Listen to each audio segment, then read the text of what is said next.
नमस्कार दोस्तों, Anupama Raj Dandotiya welfare foundation ARD news में आप सभी का स्वागत है।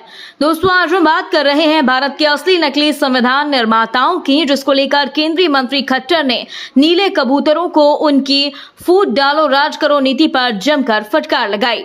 कहा है अंबेडकर नहीं है भारत के संविधान निर्माता, भारत का संविधान सभा के द्वारा 299 सदस्यों ने लिखा। मैंने कहा था अंबेडकर गंदा है, एजेंट है अंग्रेजों का, तो वो आज भी कहता हूँ कि वो गंदा व्यक्ति है। उसी व्यक्ति के कारण हिंदुस्तान में जात बिरादरियों के बंटवारे हो रहे हैं, इसलिए उस नाम को हम नष्ट करना चाहते कर देंगे। रही बात अंबेडकर की, तो अंबेडकर को अंग्रेजों के दबाव में संविधान प्रारूप समिति का अध्यक्ष बनाया गया। अंबेडकर का संविधान में विशेष और अकेले कोई भी योगदान नहीं। आपने जरूर उसको सुना होगा, मैंने कोई उसमें गलत बात नहीं की है, लेकिन विपक्ष के लोग जो होते हैं उसमें न कोई मीन पेग निकालते रहते हैं।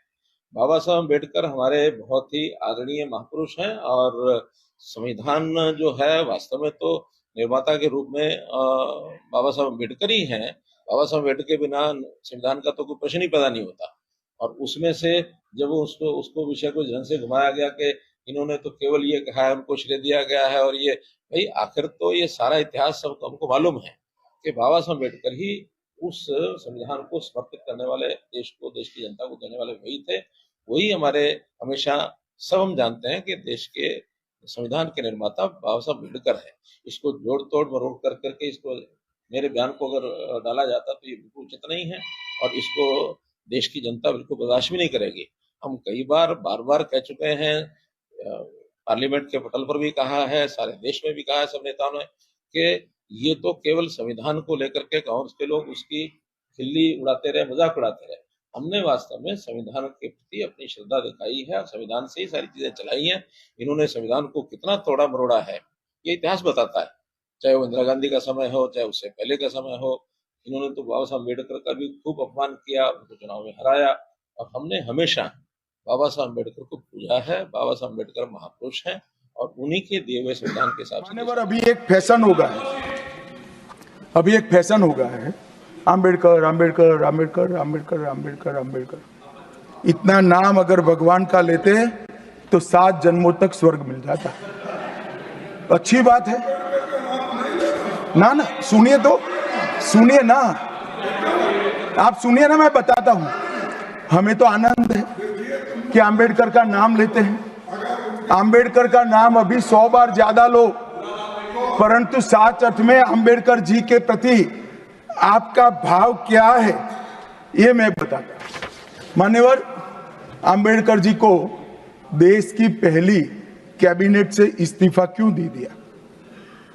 अंबेडकर जी ने कई बार कहा कि अनुसूचित जातियों और जनजातियों से हुए व्यवहार से मैं असंतुष्ट हूं, सरकार की विदेश नीति से मैं असहमत हूं और आर्टिकल 370 से मैं असहमत हूं। इसलिए वो छोड़ना चाहते थे। उनको आश्वासन दिया गया, आश्वासन पूरा नहीं हुआ। उन्होंने इग्नोरेंस के चलते इस्तीफा दे दिया। और एक श्री BC रॉय ने पत्र लिखा कि अंबेडकर और राजाजी जैसे 2 महानुभाव मंत्रिमंडल छोड़ेंगे तो क्या होगा।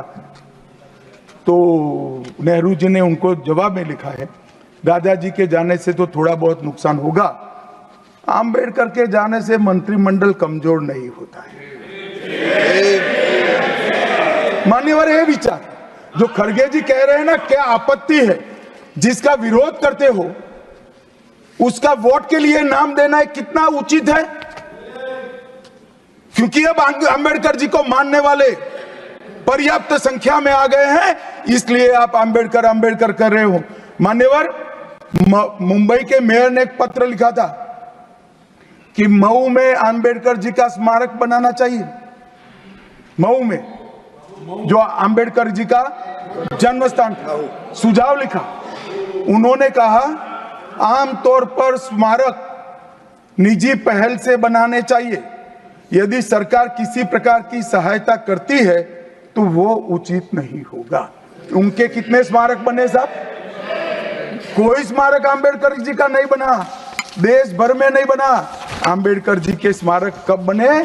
जब भारतीय जनता पार्टी सत्ता में आई तब मऊ में डॉक्टर अंबेडकर के जन्मस्थान पर स्थानक बना, लंदन में अध्ययन करते थे वहां स्मारक बना। संविधान नहीं लिखा, संविधान की एक कमेटी थी, उस कमेटी के प्रमुख जो थे, वो चेयरमैन थे, वो डॉक्टर भीमराव अंबेडकर थे।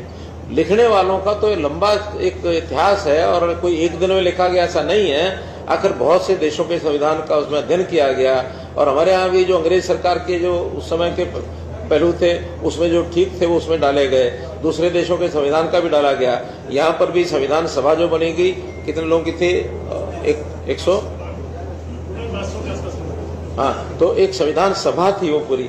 उससे पहले भी एक ड्राफ्ट कमेटी बनी थी, ड्राफ्ट कमेटी के बाद फिर बड़ी सभा बनी, तो उसका एक एक प्रावधान का विचार हुआ, कई साल लग गए इसमें। बाद में एक संविधान के प्रमुख के नाते उसका समर्पण जैसे करना होता है।